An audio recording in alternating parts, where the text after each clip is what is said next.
अगर आप भी चाहते हैं बिट्टू मलंगिया एंटरटेनमेंट का ऑडियो वीडियो सबसे पहले आप तक पहुंचे, तो लाल बटन को दबाकर चैनल को सब्सक्राइब करें और बेल आइकन दबाना ना भूलें।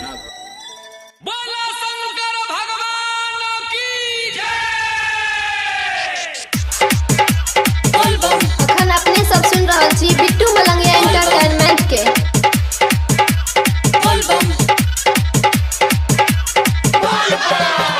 डीजे सुमित सती, डीजे सुमित सती, डीजे सुमित सती। रैमा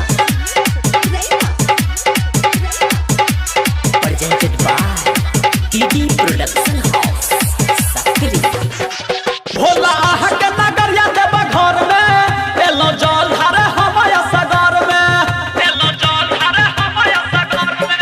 भोला आहक नगरिया देव घर में एलो जल धारे हमाया सगर में। हा बाबा आहक नगरिया देव घर में एलो जल धारे हमाया सगर में। उजलाऊ सब दिन तैयो, उजलाऊ सब दिन तैयो, टेंशन मोर बढ़ा देलो। रूबी के बिया गजली के बिया हाना कितवा शंकरा दे बाबा। मुनिया के बिया हसती अम्मा शंकरा दे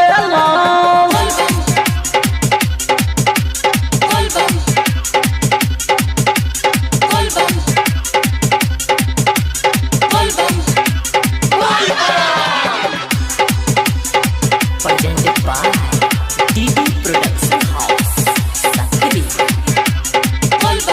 डीजे बिट्टू मलंगिया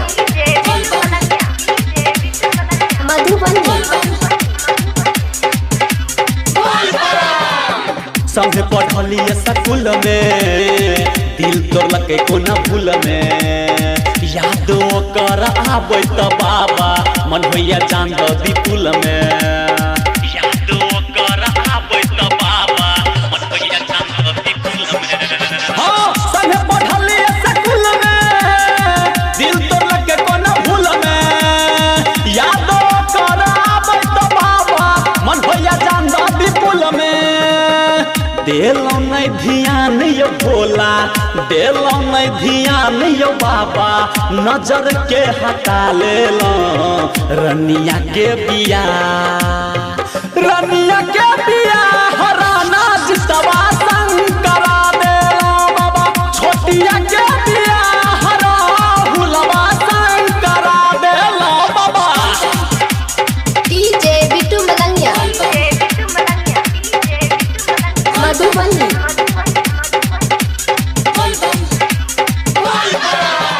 डीजे सुमित सती, डीजे Presented by सुमित सती। TD Production रैमा Sakri।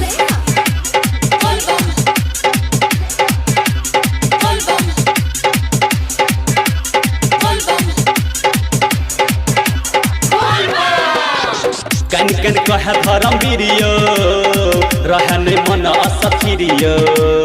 याद आबे मुलाकात त बाबा आंसू बहैया छिर छिरियो।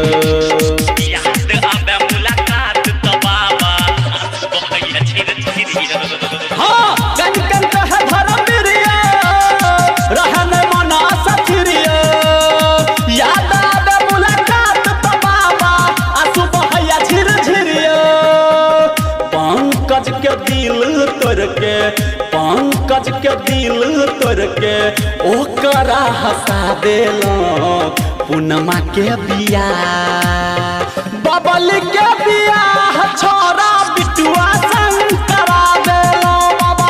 सोनिया के बिया छोरा सुनीलवा शंकरा देलो बाबा।